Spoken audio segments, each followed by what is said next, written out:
Imagine waking up one morning to find that the empire you built with your own hands has been taken away from you. You are 30 years old. You are famous, wealthy, and brilliant.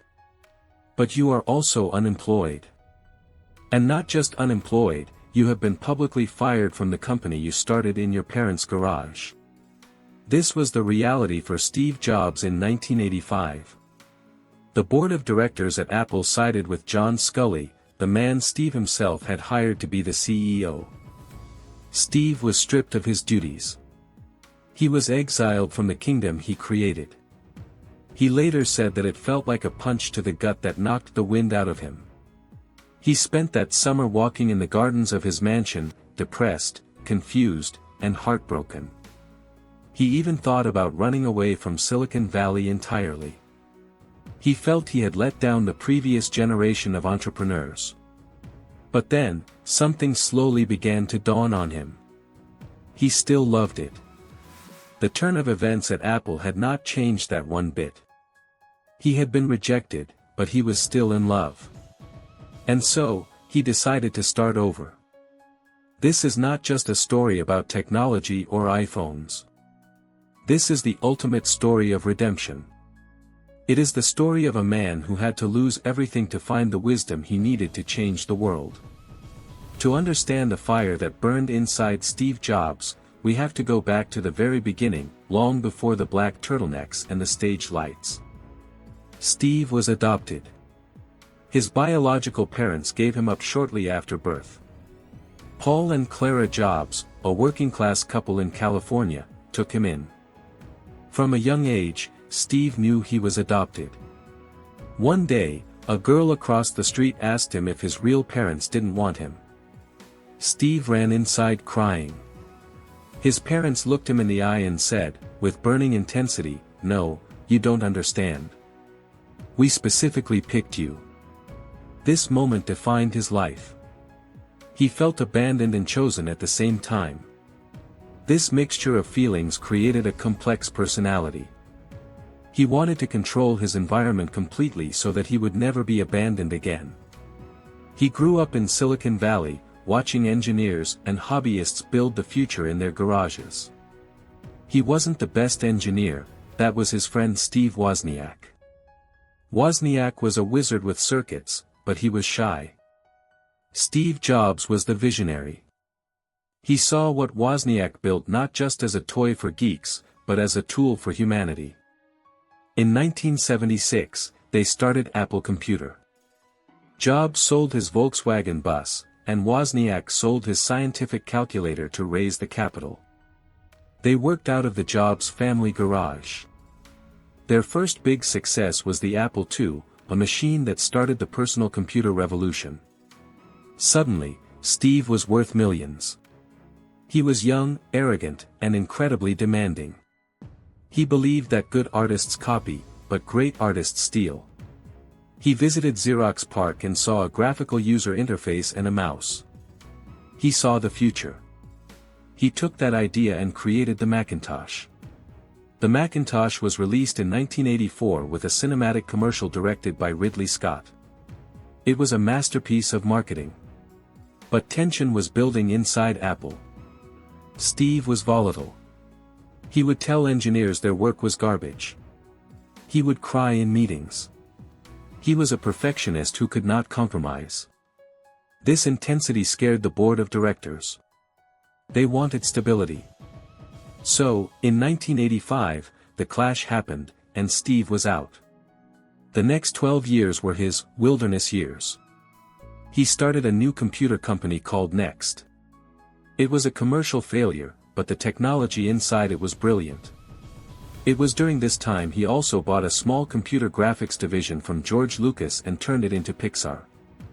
Everyone told him he was crazy to pour millions into an animation studio. But Steve believed in the intersection of technology and art. Pixar released Toy Story, the first entirely computer-animated feature film, and it changed cinema forever. Steve Jobs had done it again, but in a completely different industry. Meanwhile, Apple was dying. Without Steve, Apple had lost its soul. They were releasing boring beige boxes. They were losing money by the bucket load. By 1997, Apple was 90 days away from bankruptcy. In a desperate move, Apple bought NeXT to get Steve's operating system. And with the software, they got the man. Steve returned to Apple, initially as an advisor. He walked into the boardroom in shorts and sneakers and looked at the product roadmap. He drew a simple grid on a whiteboard. 2 columns, consumer and pro. 2 rows, desktop and portable. He told them to cancel everything else. He killed 70% of the products. He fired thousands of people. It was brutal, but it was necessary to save the patient.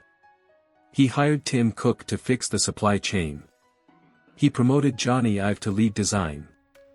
And he launched the Think Different campaign. It wasn't about clock speeds or hard drive space. It was a tribute to the crazy ones, the misfits, the rebels, the troublemakers. It was a message to the world that Apple was alive, and it was a message to himself. Then came the golden era. First, the iMac, a computer that looked like a drop of candy. Then, the iPod. Before the iPod, MP3 players were clunky and hard to use. Steve said he wanted 1,000 songs in his pocket. He negotiated with the record labels, created iTunes, and saved the music industry from piracy. But he didn't stop there. He was cannibalizing his own products before anyone else could. He realized that eventually, phones would play music, and the iPod would become obsolete. So, he decided to build a phone. In 2007, he walked onto the stage at the Macworld convention. He said, "Today, we are introducing 3 revolutionary products. A widescreen iPod with touch controls. A revolutionary mobile phone. And a breakthrough internet communications device." He repeated it. An iPod, a phone, and an internet communicator. Are you getting it? These are not 3 separate devices, this is one device, and we are calling it iPhone. The world changed that day. The iPhone destroyed BlackBerry and Nokia. It put the internet in our pockets. It created the App Store economy. It was the result of Steve's obsession with simplicity and perfection. He would obsess over the curves of the icons, the feel of the glass, the packaging of the box. He believed that even the parts of the computer that nobody sees should be beautiful, just like a carpenter finishes the back of a cabinet even if it faces the wall. But while he was changing the world, his own body was failing him. In 2003, he was diagnosed with a rare form of pancreatic cancer. At first, he refused surgery. He tried to cure it with diet and alternative medicine. This was his reality distortion field at work. He believed he could will reality to bend to his desires. But cancer is biology, not engineering.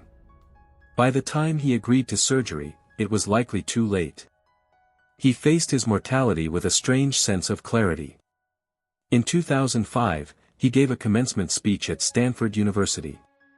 It is perhaps the most famous graduation speech ever delivered. He told the students 3 stories. One about connecting the dots. One about love and loss. And one about death. He said, "Remembering that I'll be dead soon is the most important tool I've ever encountered to help me make the big choices in life. Because almost everything, all external expectations, all pride, all fear of embarrassment or failure, these things just fall away in the face of death, leaving only what is truly important." He worked until the very end. He was thin, weak, and in pain, but he was still obsessing over the next product, the next design, the future of Apple Campus. He passed away on October 5, 2011. The world mourned him not just as a CEO, but as a visionary who had touched their lives. People left flowers and apples outside Apple stores around the globe. He left behind a company that became the most valuable on earth, but more importantly, he left a philosophy. A belief that people with passion can change the world for the better. If you want to understand the man behind the myth, you must read the biography, Steve Jobs, by Walter Isaacson. Steve asked Isaacson to write it because he wanted his children to know why he wasn't always there. It is a raw, honest, and sometimes brutal look at his life. It doesn't hide his flaws. It shows his temper, his cruelty, and his tears. It shows that you don't have to be perfect to be a genius. It teaches us that the journey is the reward. This brings us to the most valuable part of this video. Beyond the history and the drama, there are 3 powerful English concepts we can learn from Steve Jobs' life and philosophy. Mastering these words will help you articulate your own vision and values. The first concept is intuition. Spell it, intuition. Intuition is the ability to understand something immediately, without the need for conscious reasoning. It is your gut feeling. Steve Jobs famously said that intuition is more powerful than intellect. In business, everyone relies on market research and data. They ask customers what they want. Steve didn't do that. He used his intuition. He said, people don't know what they want until you show it to them.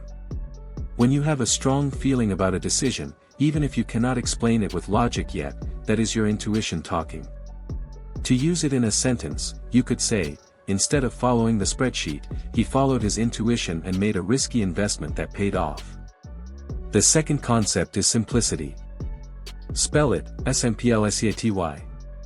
We all know the word simple, but simplicity is a deeper concept in design and philosophy. It means the quality or condition of being easy to understand or do. For Steve, simplicity was the ultimate sophistication. It takes a lot of hard work to make something simple, to truly understand the underlying challenges and come up with elegant solutions. The iPhone has one button. That is simplicity. When you are writing an email, giving a presentation, or building a product, ask yourself, can I make this simpler? To use it in a sentence, the beauty of this software lies in its simplicity. Anyone can learn to use it in minutes. The third and final concept is dogma. Spell it, DGMA. Dogma refers to a principle or set of principles laid down by an authority as incontrovertibly true. It basically means living by other people's rules or beliefs without questioning them. In his Stanford speech, Steve warned us, don't be trapped by dogma, which is living with the results of other people's thinking.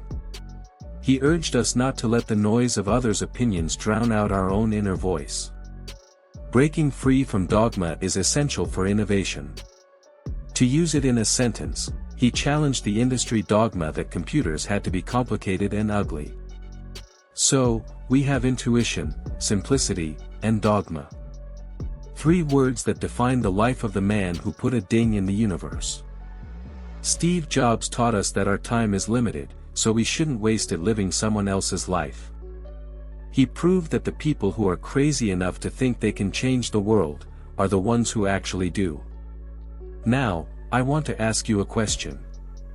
What is one area in your life where you are settling for less than you deserve? Where do you need to apply some Steve Jobs intensity to make a change? Let me know in the comments below. Stay hungry, stay foolish.